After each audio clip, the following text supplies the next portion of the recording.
Hey everyone, welcome back to our channel. Have you ever got annoyed by those share suggestions popping up every time you try to send a photo? Let's quickly turn them off. First, open a gallery and pick any photo to share. Tap on the share button like you normally would. So, on many people's Android device, you can find contact suggestions. Let's get rid of them. Go back to your home screen and open settings.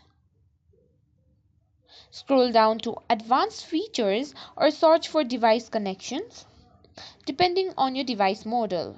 Now, look for an option like Sharing Panel, Direct Share, or Profile Sharing. It varies by device. Tap on it and you'll find Direct Share. Simply toggle it off. And that's it. No more contact suggestions when you share photos. And voila, a cleaner menu. Quick and easy, right? Hit like if you found this helpful and don't forget to subscribe for more handy tips. Catch you in the next one.